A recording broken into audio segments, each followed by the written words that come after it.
เคสบายดีน้องๆและหมู่เพื่อนทุกคนนะมื้อนี้เฮามาเรียนต่อ HSK 1เนาะบทที่3มาเรียนต่อบทที่3ข้อพิยินข้อที่1เนาะฟายินเปลี่ยนชีอันนี้จะเป็นการออกเสียงหรือว่าการวิเคราะห์เสียง声母鸡七西和滋呲丝อยู่นี่เขาจะได้มาฝึกจีชีชีจื้อซื่อซื่อเสียงแต่ละตัวแล้วก็อยู่ในนี้เพิ่นก็อธิบายเป็นภาษาจีนมาเนาะแต่ว่าเราชื่อจะบอกง่ายๆเนาะเพื่อให้ผู้น้องเข้าใจง่ายบ่ต้องไปสับสนเนาะเฮามาเบิ่งจีจีตัวนี้ให้พวกน้องเอาปลาลิ้นของเฮาเนาะดันกับเคี้ยวเบื้องลุ่มเนาะแล้วก็ปล่อยเสียงออกมาจีจีต่อมาชีตัวนี้ก็คือการเอาปลายลิ้นดันกับแก้วเบื้องลุ่มแล้วก็ปล่อยลมออกแห้งๆเนาะชี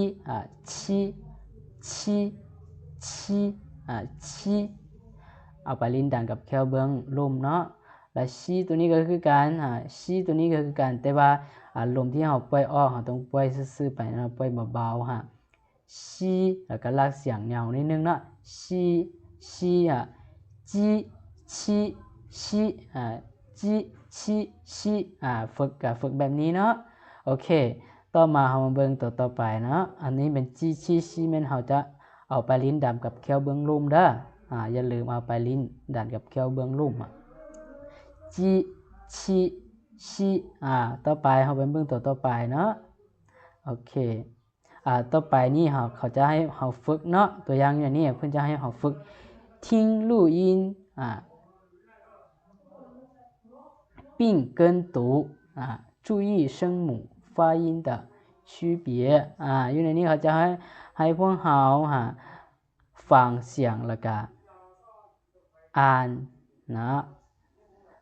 ว่าไงก็คืออ่านตามเสียงที่เราฟังเนาะแต่ว่ามื้อนี้เราชื่อบ่ได้เอาเสียงมาก็เลยบ่ได้เปิดให้พวกน้องฟังเนาะแล้วก็เอาใจใส่จุดแตกต่างของเสียงพยัญชนะเนาะโอเคให้มาเบิ่งอยู่นี่เดี๋ยวเราชื่อจะอ่านให้พวกน้องฟังเนาะจะอ่านให้พวกน้องฟังคำที่1นี่อ่านว่า休息机器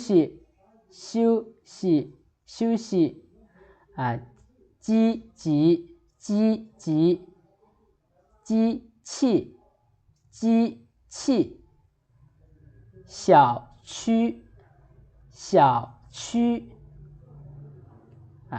星期香蕉兴趣继续OK 好的大家跟老师读พวกน้องอ่านนำอาจารย์เนาะ休息积极机器小区星期香蕉兴趣继续โอเคอันนี้เป็นการฝึกเสียงจีชีชี3ตัวเนาะโอเคแล้วเรามาเบิ่งตัวอยู่ลุ่มนี่ตัวอยู่ลุ่มนี่มันจื้อ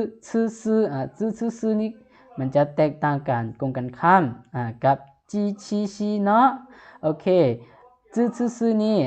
เราชื่อแนะนำเนาะให้เฮาจื้อซื่อตัวนี้เราชื่อให้พวกน้องจื้อตัวนี้ให้พวกน้องเอาปลายลิ้นเนาะไปเตะกับเคี้ยวเบื้องเถิงแล้วก็เบื้องลุ่มเตะเข้ากันเนาะหลังจากนั้นออกเสียงจื้อหรืออีกแบบนึงก็คือพวกน้องเอาปลายลิ้นดันกับเคี้ยวเบื้องเถิงเลยก็ได้จื้อ จื้อแบบนั้นซื่อก็คือการแต่ว่าเพียงแต่เฮาปล่อยเสียงปล่อยลมออกซื่อๆเนาะจื้อตัวนี้เฮาจะบ่ปล่อยลมออกจื้อแต่ตัวซื่อตัวนี้เฮาจะปล่อยลมออกซื่อแล้วก็ซื่อตัวนี้เฮาปล่อยลมออกแต่ว่าลากเสียงยาวนิดนึงซื่อซื่อซื่อแบบนี้เนาะมันง่ายๆแบบนี้เนาะมันจะบ่ได้สับสนบ่ได้ยากเอาไปลิ้นดับกับเคี้ยวเบื้องเถิงหรือว่าเอาไปลิ้นเตะกับเคี้ยวเบื้องลุ่มแล้วก็เบื้องเถิงเนาะแล้วก็ปล่อยเสียงออกมาน่ะซื่อแบบนี้โอเคอันนี้เป็นซื่อโอเคแล้วเรามาเบิ่งตัวที่เขาเจ้าให้เราอ่านเนาะ听录音并跟读注意声母发音的区别เราฟังแล้วก็อ่านตามแล้วก็ควรเอาใจใส่การจุดแตกต่างของเสียงพยัญชนะตัวอย่างอย่างนี้洗澡洗澡打扫三次自己昨天早上操场汉字好的好大家再跟老师读一遍 OK พวกน้องอ่านตามอาจารย์อีกเทื่อนึงเนาะ洗澡打扫3次自己昨天早上操场汉字โอเคอันนี้เป็นซื่อมันจะบ่ได้ยากง่ายๆนึงเนาะซื่อโอเคแล้วเราไปเบิ่งตัวต่อไปเนาะเบิ่งตัวต่อไปข้อที่2ข้อที่2นี่แม่น发音เปลี่ยนสีคือกันแต่ว่าอยู่ในนี้เราจะได้เรียนเกี่ยวกับ韵母สระตัวอีอูกับอี3ตัวนี้3ตัวนี้เนาะส่วน3ตัวนี้ก็มันจะบ่ได้ยากปานใดมันจะง่ายๆนึงส่วนหลายยากนิดนึงก็มีเพียงแต่ตัวอีตัวนี้ซื่อๆฉะนั้นอาจารย์จะบ่อธิบายหลายเนาะเฮามาเบิ่งนำกันอีตัวนี้อีเฮาเอาไปปลายลิ้นของเฮาเนาะดันกับเคี้ยวเบื้องลมเนาะแล้วก็ปล่อยลมออกแล้วก็เว้าเปล่งเสียงออกมาเนาะอีปล่อยลมออกหน่อยนึงซื่อๆเด้อ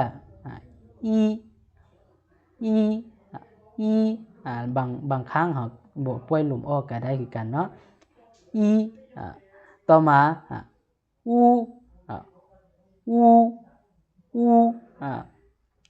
ก็คือกันอูตัวนี้เฮาเอาอูตัวนี้เฮาเฮ็ดซบให้มันแหลมหน่อยนึงเนาะอูหลังจากนั้นอูพวกน้องสังเกตไปลิ้นตัวนี้ก็อูเอาเฮ็ดซบแหลมหน่อยนึงอูตัวนี้จะเสียงมันจะบ่ได้ยากปานใดแล้วส่วนตัวสุดท้ายนี่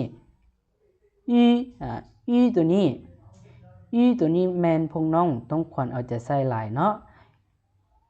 ตัวนี้เฮาต้องเฮ็ดซบแหลมหน่อยนึงหลังจากนั้นไปลิ้นของเฮาเนาะลิ้นของเฮามันจะบอกว่าง่ายคือมันจะไปเตะกับเคี้ยวเบื้องลุ่มเนาะแล้วก็ปล่อยเสียงออกมาไปลิ้นจะเตะกับเคี้ยวเบื้องลุ่มแล้วก็เฮ็ดซบแหลมหน่อยนึงเฮ็ดซบของเฮาแหลมหน่อยนึงแล้วก็เอาไปลิ้นเตะกับเคี้ยวเบื้องลุ่มโอเคอูแบบนี้เนาะอูโอเคอันนี้จะเป็นอูมันจะบ่ได้ยากปานใดยากนิดนึงก็เพียงแต่ตัวตัวนี้เนาะโอเคแล้วต่อมาเราเบิ่งข้อที่3ข้อที่ อที่3นี่แม่นหยังเฮาเบิ่งข้อที่3นี่不得变调不得变调การเปลี่ยนเสียงของคำว่า不นี่เฮามาเบิ่งนำกัน一不在第一二三声音节前不变调เขาจะว่าถ้าว่าปู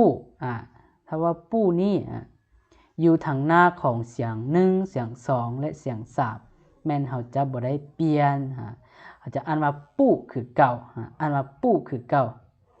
อ่านว่าปูคือเก่าแต่ว่ากรณีที่ว่าปูนี่ข้อที่2นี้เนาะเดี๋ยวเราชื่ออธิบายหมดแล้วเฮาจึงมาอ่านนำกันข้อที่2นี่คำว่า不在第四声音节前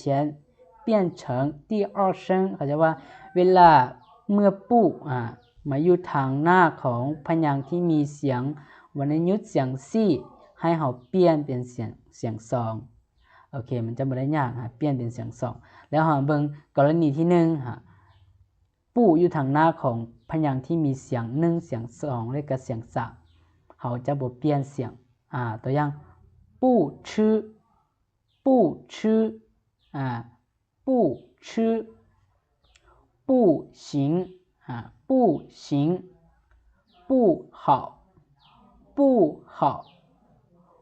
不喝不喝不能不能不想不想โอเคอันนี้เป็นปูอยู่ทางหน้าของพยางค์ที่มีเสียง1เสียง2เสียง3เฮาจะบ่ได้เปลี่ยนเสียงเฮาอ่านว่าปูคือเก่าเนาะโอเคแล้วมากรณีที่2นี่เวลาที่ว่าปูอยู่ทางหน้าของพยางค์ที่มีเสียงวรรณยุกต์เสียงซี่ให้เอาเปลี่ยนมาเป็นเสียง2ตัวอย่างนี้ปูหุยเวลานี้ปูทางหน้าหุยตัวนี้ทางหลังอยู่ทางหลังพยางค์ที่อยู่ทางหลังเป็นหุยเป็นเสียงวรรณยุกต์เสียงซี่ฉะนั้นเวลาเฮาอ่านปูตัวนี้เป็นเสียง2ปูหุยปูหุยปูชื่อปูชื่อปู看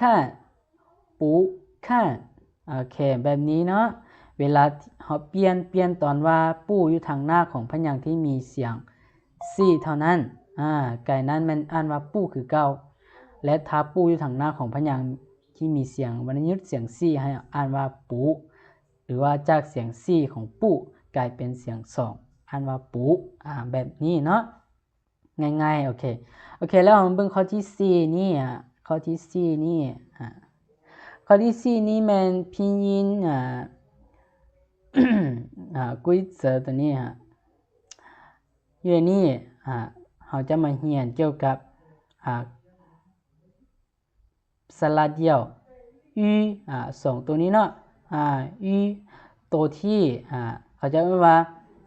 ตัวที่ไปกับพยัญชนะจีชีชี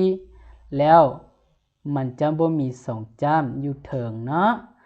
เดี๋ยวเราชื่อเขียนเนาะเราชื่อเขียนใส่นี้เดี๋ยวเราชื่อเขียนใส่นี้เวลาที่ตัวตัวนี้เนาะเดี๋ยวเราชื่อซอกเบิ่งอยู่บ่มีบ่โอเคมีบ่มีอยู่เราชื่อจะเขียนเนาะตัวตัวนี้เวลาที่ไปกับหยังเวลาที่ไปกับเวลาไปกับแบบนึงเนาะเวลาไปกับจีไปกับจีชีชีเวลาไปกับ3ตัวนี้เฮาก็จะได้หยังเฮาก็จะได้สระของมันเนาะเวลาที่ไปกับ3ตัวนี้เฮาก็จะบ่เขียน2จ้ำอยู่เถิงแล้วเฮาจะเขียนแบบนี้โอเคแบบนี้เนาะเขียนแบบนี้แต่ว่าเสียงนี่เฮายังอ่านเสียงสระตัวสระคือเก่าเนาะโอเคแบบนี้เวลาที่ไปกับจีชีชีเวลานี้เขียนเฮาจะเขียนแบบนี้ แต่หาอ่านหัสสะสระเสียงของสระง่ายๆแบบนี้เนาะนี่นะนี่เขาจะอธิบายหลายแต่ว่าเราชื่อจะย่อให้พวกน้องเข้าใจง่ายๆแบบนี้เวลาอีตัวนี้เดี๋ยวเราชื่อจะถัดสีให้เฮาเบิ่งก่อนเนาะมันจะง่ายโอเคเวลาที่อีตัวนี้ไปกับจีชีชีเฮาเขียนเฮาจะบ่ใส่ทรงจำอยู่ถึงเด้อแต่ว่าเสียงอ่านมันเฮายังรักษาเสียงสระอีตัวนี้คือเก่าโอเคง่ายๆแบบนี้เนาะเดี๋ยวเราชื่อย้ายมาอยู่ทางลมนิดนึงโอเคแล้วเฮาเบิ่งตัวที่เขาเจ้าให้เฮาอ่านเป็นหยังให้เฮาอ่านเป็นหยัง听录音然后什么并跟读注意语的什么语的什么拼写与实际发音อยู่นี่เขาเจ้าให้เฮาเบิ่งเฮาฟังเนาะเฮาฟังแล้วก็อ่านตามแล้วก็เฮาให้เอาใจใส่กรณีที่ไปกับสระอีตัวนี้เฮามาเบิ่งนำกันตัวนี้เฮาอ่านว่าอี约圆晕เวลาอ่านสระมันเฮาอ่านแบบนี้อี约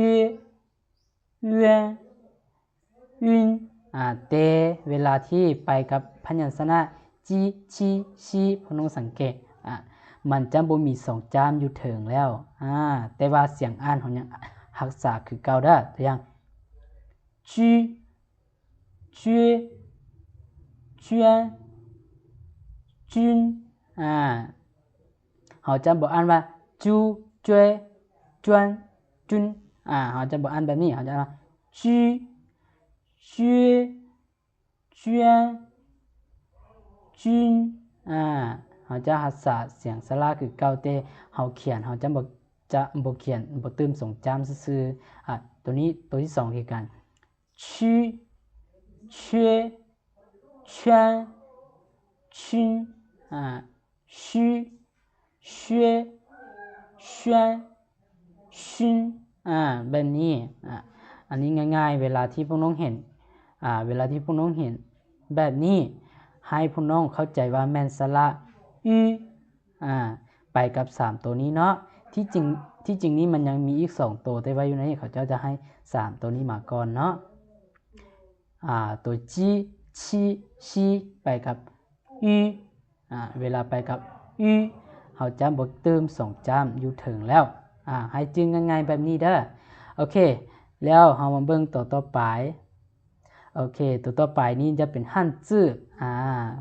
ฮั่นจื้อตัวอักษรจีนเนาะฮั่นจื้อตัวปีขว้าเส้นขีดของตัวอักษรจีนอยู่นี้จะเป็นตัวที่3มันจะมี2ตัวมีมันจะมีเหิงเจ๋อโก้เหิงเจ๋อโก้แล้วมันจะมีวัวโก้วัวโก้ตัวอย่างเราเบิ่งอย่างนี้เหิงเจ๋อโก้นี่เหิงเจ๋อโก้นี่เราจะเขียนเหิงแล้วก็เจ๋อมันจะบ่แม่นสู้เด้อเหิงเจ๋อแล้วก็โก้ตัวอย่างคำว่าเหมือนคำว่าเหมือนนี่เราก็เขียนหยังเขียน点数横折钩เดี๋ยวเราชื่อจะเติมเขียนเติมนิดนึงสักนี้เนาะตัวอย่างเหมือนคันนี้เราจะเขียนว่าเนี่ยเตียนเตียนหลังจากนั้นสู้หลังจากนั้นเขียนสู้不对了等一下等一下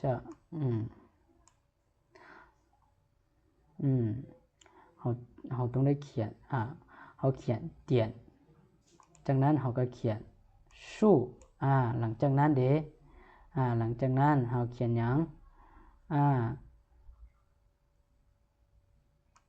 หลังจากนั้นเหิงหลังจากนั้นเราเขียนเจอหลังจากนั้นเราเขียนหยังจากนั้นเราจึงเขียนโก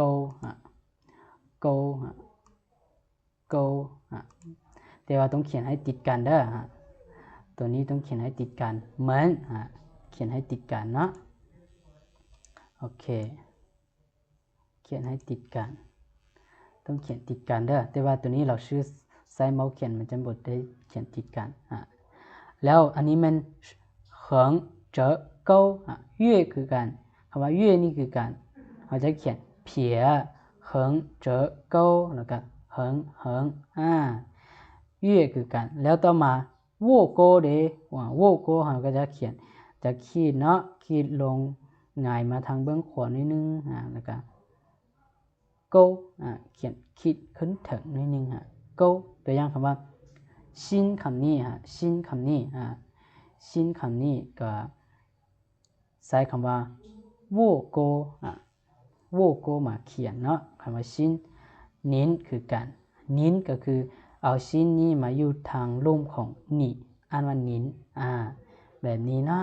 อันนี้เป็นเส้นขีด2ตัวเนาะอยู่ในบทที่3มีเหิงเจ๋อโกกับโวโกโอเคแล้วเราเบิ่งตัวต่อไปตัวต่อไปฮันจื้อโอเคฮันจื้อวิธีฮันจื้อเรามาเบิ่ง认识读本字认识读本字ก่อนหน้านี้มันจะเป็นแบบนี้เนาะเราจะขยายก็ค่อยไกลมาเป็นแบบนี้อันนี้ก่อนหน้านี้หรือว่าอดีตเนาะแล้วมันจะกลายมาเป็นแบบนี้โอเคมันจะกลายเป็นแบบนี้เนาะโอเคข้อที่ตัวอย่างอยู่ไหนนี่คำว่าเย่คำว่าเย่นี่ก็วิธีเขียนก็เขียนแบบนี้แต่ว่าก่อนแต่ก่อนมันเป็นแบบนี้แล้วมันจะกลายมาเป็นเย่คำว่าชินก็คือการเย่ตัวนี้แปลว่าเดือนชินตัวนี้จะแปลว่าใจหัวใจชินตัวนี้คือการมันจะได้มาจากหัวใจของหัวใจเนาะมันจะค่อยๆขยายมาเปลี่ยนมาเป็นคำว่าชินนี้วิธีเขียนก็เขียนแบบนี้เนาะโอเคแล้วต่อมาจงก็คือการจงมันจะกลายแบบนี้เนาะโอเคถ้าแป๊บนึงเด้อ